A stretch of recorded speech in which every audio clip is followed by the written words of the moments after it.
तो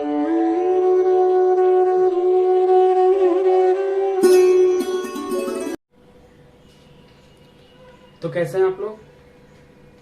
आज से मैं मॉडर्न हिस्ट्री स्टार्ट करने वाला हूँ।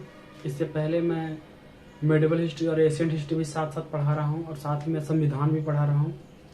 तो आज से हम लोग मॉडर्न हिस्ट्री स्टार्ट करेंगे और आज जो हम पढ़ेंगे वो विदेशियों का भारत में आगमन या फिर कहे तो यूरोप वासियों का भारत में आगमन।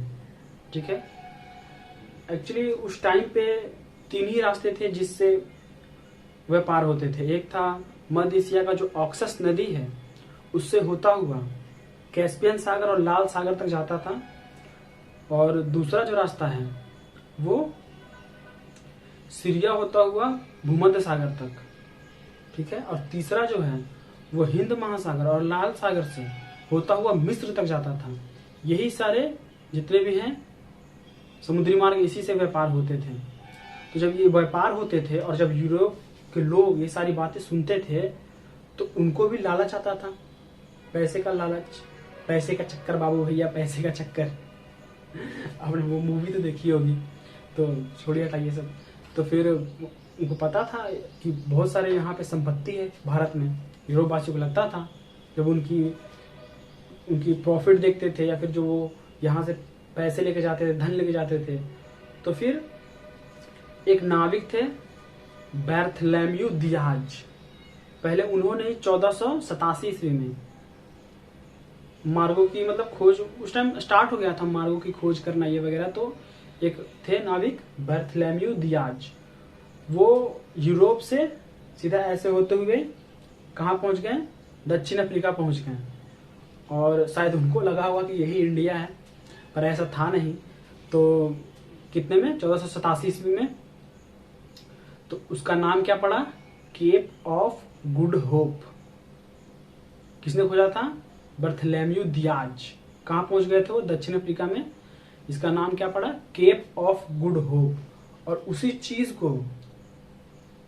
चीज से ही सारा खेला शुरू हो गया।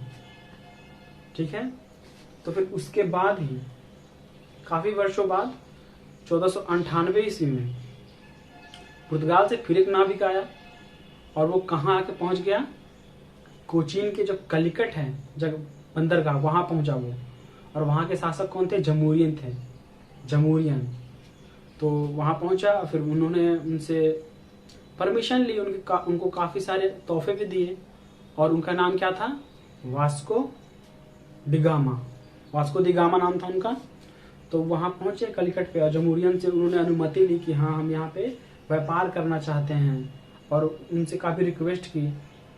तो जमूरियन मान भी गए, मगर उनको पता नहीं था कि वो इतना इज्जत क्यों कर रहा है, और उनको पता नहीं था कि बाद में क्या होने वाला है।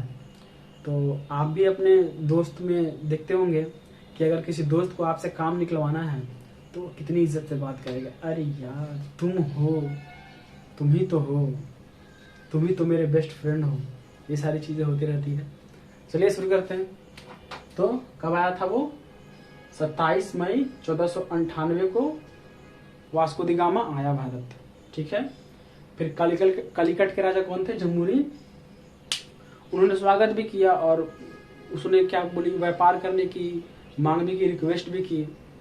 तो उन्होंने दे दिया। और फिर उन्होंने कलिकट, कोचीन और कन्नौर पर व्यापार केंद्र स्थापित कर लिया। किसने? वास्को डी गामा ने। किस पे?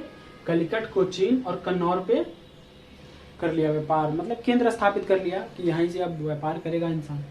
ठीक है। और वहां के जो शासक थे, कोचीन के शासक और कलिकट के शासक, उन दोनों की आपस में शत्रुता थी। कोचीन के शासक और कलिकट के शासक। अब पुर्तगालियों ने क्या किया कि उन्होंने उसको भड़काना शुरू कर दिया, कोचीन के जो शासक थे। ठीक है। उनसे साठ घाट शुरू कर दी कि अब होता नहीं है कि हम जब किसी से लड़ाई अगर हो जाता है तो किसी के बारे में बोलते हैं, अरे यार तोरा बारे में वो बोलते हैं लोग, बड़ी खराब आदमी हो, ऐसे बोलता है। ठीक है। तो फिर ऐसा हुआ। और जब उस टाइम पे क्या था कि हम लोग का जितना भी मैक्सिमम व्यापार होता था वो अरब कंट्री से होता था। ठीक है, तो जब पुर्तगाली आए तो अरबों को भाई काफी प्रॉब्लम शुरू हो गई कि अगर ये सब व्यापार करेंगे तो फिर हम कहाँ जाएंगे।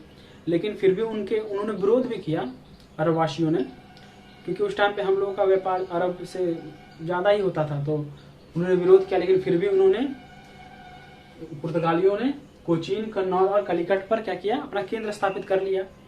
तो कोचीन के जो शासक थे और कलिकट के जो शासक थे, इन दोनों में शत्रुता थी। तो पुर्तगालियों ने क्या किया भाई कि कोचीन के जो शासक थे उनसे साठगांठ शुरू कर दी, उनसे अच्छे संबंध बनाना स्टार्ट कर दिए। और कलिकट के शासक थे जमुरीन, उनके बारे में भड़काना भी शुरू कर दिया। लेकिन जब जमुरीन को इस बात का पता चला, ठीक है, तो उन्होंने कोचीन पे हमला कर दिया, जिसमें पुर्तगालियों ने क्या किया, कोचीन के जो शासक थे उनका साथ दिया और जमुरीन क्या हो गए, हार गए। और तब उनका दबदबा और ज्यादा हो गया पुर्तगालियों का। जमुरीन को हराने के बाद पहले व्यापार के लिए उनसे रिक्वेस्ट ली और फिर उन्हीं को हराया। कहते हैं ना, जिसमें खाया पिया नहाया उसी में छेद, वही वाला काम यहाँ पे कर दिए ये। ठीक है, ऐसा हुआ। उसके बाद जो आए द अल्मेडा, ठीक है, उनका शासनकाल कब था, 505 से 509 तक। पहला गवर्नर आए पुर्तगाल के, ये है ना, नीली पानी के नीति में विश्वास रखते थे द अल्मेडा। नीली पानी की नीति मतलब कि वो सोचते थे कि समुद्र मार्ग पे अगर हम लोग नियंत्रण कर लेंगे तभी हमारा व्यापार या फिर हमारा साम्राज्य सुरक्षित रहेगा। इनका ये मानना था। तो कौन सी नीति में ये विश्वास करते थे, नीली पानी की नीति में ये विश्वास करते थे। ठीक है, और 1508 जनवरी के 1508 में इन्होंने मिस्र, तुर्क एवं गुजरात के सेना ने क्या किया, द अल्मेडा के पुत्र को क्या किया, पराजित कर दिया। ठीक है, और उनका पुत्र मारा भी गया, क्योंकि यहाँ सारे व्यापार चल रहे थे तो फिर इनको अच्छा नहीं लगा होगा। तो 1508 में क्या हुआ, मिस्र, तुर्क एवं गुजरात की सेना ने क्या किया, इसके पुत्र को पराजित कर दिया। जबकि 1509 फरवरी के आसपास में उन्होंने द्वीप पे इसका बदला ले लिया, इन्होंने उनको पराजित कर दिया। ठीक है, जब वो आए तो उन्होंने विवाह संबंध भी बनाए। ठीक है, उन्होंने धर्म पर परिवर्तन करने की भी कोशिश की। जो ज्यादातर मुस्लिमों जो थे उनको धर्म परिवर्तन, ये कहा जाता है, बुक में काफी मिलता है कि जो मुस्लिम थे वो उस टाइम यहाँ पे, उनका धर्म परिवर्तन इन्होंने ज्यादा करवाया। क्योंकि ये ईसाई थे, तो ईसाई धर्म या तो स्वीकार करने के लिए बाध्य किया या फिर लालच देकर या किसी भी तरह से कोशिश किया कि ये स्वीकार कर लें। ठीक है, इन्होंने द अल्मेडा ने कौन से नीति में विश्वास रखते थे, नीली पानी नीति में विश्वास रखते थे। और 1508 में मिस्र, तुर्क एवं गुजरात के सेना ने क्या किया, इसके पुत्र को पराजित कर दिया और फिर वो उसका पुत्र मारा भी गया द अल्मेडा के। फिर उन्होंने 1509 के फरवरी में द्वीप में उसका बदला ले लिया, इन सभी को पराजित कर दिया 1509 में। ठीक है, उसके बाद आते हैं अल्फांसो द अल्बुकर्क। इनका 1509 से 1505 तक ये इंडिया में रहे थे। ये दूसरे गवर्नर बनकर भारत में आते हैं पुर्तगाल की तरफ से। ठीक है, ये अल्बुकर्क थे, इन्होंने ही सोचा भारत में अपना साम्राज्य स्थापित करने का। ये पहले ऐसे पुर्तगाली थे जिन्होंने सोचा कि नहीं, हम यहाँ पे क्या करेंगे, यहाँ की स्थिति देखते हुए, काफी यहाँ पैसा था और काफी यहाँ जो हमारा देश था उस टाइम, उसको सोने की चिड़िया यूं ही नहीं कही जाती थी। तो उन्होंने देखा यहाँ की स्थिति और उन्होंने सोचा कि यहीं पे क्या करें, हम अपना साम्राज्य स्थापित कर लेते हैं। ठीक है, बाकी सब इससे पहले जो आए थे ये व्यापार करना चाहते थे या फिर ज्यादा से ज्यादा पैसे कमाना चाहते थे, पर इन्होंने ही सोचा, अल्बुकर्क ने, जो कि 1509 में आए, उन्होंने सोचा कि हम यहाँ पे अपना साम्राज्य स्थापित करेंगे। और फिर उन्होंने 1510 में बीजापुर के प्रसिद्ध बंदरगाह गोवा पर अपना अधिकार कर लिया द अल्मेडा ने। ठीक है, और वहां शासन का प्रधान कार्यालय भी बनाया बीजापुर में। कभी 1510 में गोवा पर अधिकार कर लिया और वहां पे अपना शासन का प्रधान कार्यालय भी बनाया। ठीक है, और फिर मलक्का और फारस की खाड़ी में स्थित उरमुज द्वीप पर भी अधिकार कर लिया। पहले कहाँ किया? बीजापुर के प्रसिद्ध बंदरगाह गोवा पर अधिकार कर लिया और उसके बाद फारस की खाड़ी में स्थित उरमुज द्वीप पर भी अधिकार कर लिया और कोचीन में एक दुर्ग की भी स्थापना कर दी दलमेडा ने। ये चाहते थे ज्यादा से ज्यादा अपना वहां, मतलब ये काफी, मतलब इनका दिमाग मतलब काफी इंटेलिजेंट माने जाते थे पुर्तगाल की तरफ से जो दूसरे गवर्नर आए थे। ये इनको सब पता था कि कैसे क्या करना है, कैसे हम अपना साम्राज्य के विस्तार करेंगे, कैसे हम यहाँ पे स्थापित करेंगे, सब पता था। तो इन्होंने अपनी रणनीति स्टार्ट कर दी। पहले तो 1510 में बीजापुर के बंदरगाह गोवा पर इन्होंने अधिकार कर लिया और वहाँ अपना शासन प्रधान कार्यालय बना लिया। उसके बाद मलक्का और फारस की खाड़ी में स्थित जो उरमुज द्वीप है उस पर भी अधिकार कर लिया और कोचीन में एक दुर्ग की स्थापना भी कर दी। ठीक है, ऐसे चलते रहा। फिर उन्होंने भारत में विवाह की नीति को अपनाया। ठीक है, और मैंने बताया जैसे कि उन्होंने धर्म परिवर्तन भी कराया, ज्यादातर जिसमें मुसलमानों का करवाया उन्होंने धर्म परिवर्तन। ठीक है, उन्होंने सती प्रथा जो उस टाइम तक चल रही थी, उन्होंने सती प्रथा का विरोध किया, रोकने की कोशिश की, लेकिन वो सफल नहीं हो पाया। लेकिन इन्होंने प्रयास किया था। इन्होंने यहाँ पे विश्वविद्यालय भी बनवाए। ठीक है, लेकिन 1515 में क्या हुई? इनकी मृत्यु हो गई। किनकी? दलमेडा की। ठीक है, उसके बाद इन्होंने क्या किया? 1534 में दीव और बेसिन पर कब्जा कर लिया। ठीक है, पुर्तगालियों ने।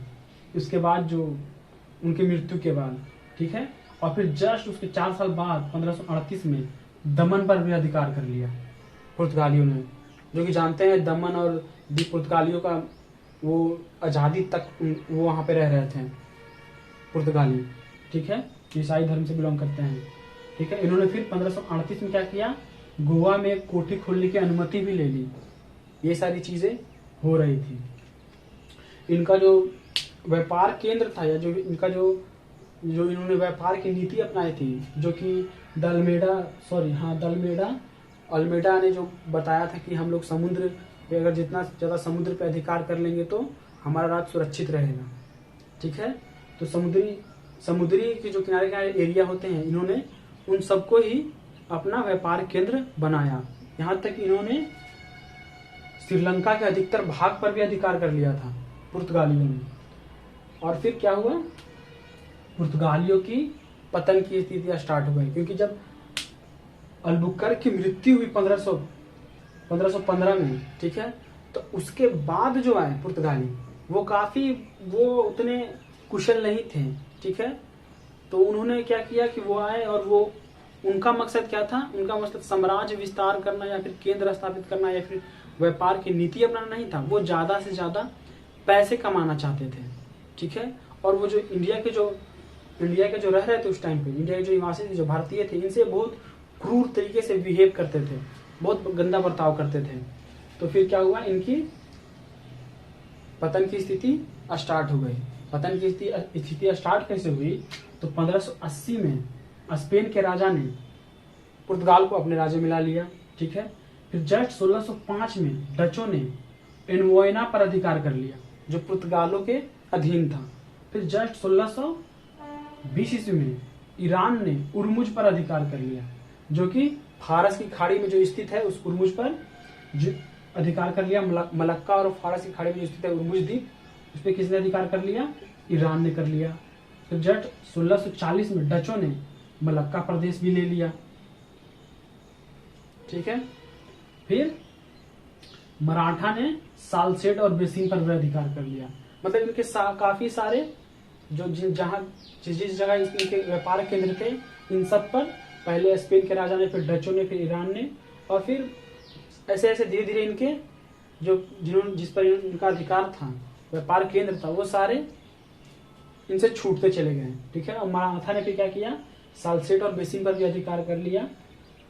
उनके पास बस गोवा, दमन और दीव यही क्षेत्र बच गए थे। ठीक है, एक राइटर ने बहुत अच्छा लिखा है, राइटर का नाम याद नहीं आ रहा, मैं बताता हूँ। उसने लिखा था कि पुर्तगाली हाथ में, ठीक है, हाथ में ईसा मसीह का जो लॉकेट था वो, ठीक है, और हाथ में तलवार लेकर भारत में आए और उन्होंने अपना साम्राज्य बसाया। लेकिन जैसे ही उन्होंने देखा कि जैसे ही उनको पैसे की लालच पड़ी तो उन्होंने तलवार फेंक दिया और पैसे की बोरियां अपने हाथों में रखने लगे, जिससे उनका साम्राज्य का पतन हो गया। ठीक है, तो ये सारी चीजें पुर्तगालियों से हमें देखने को मिलती हैं जब पुर्तगाल भारत आए थे।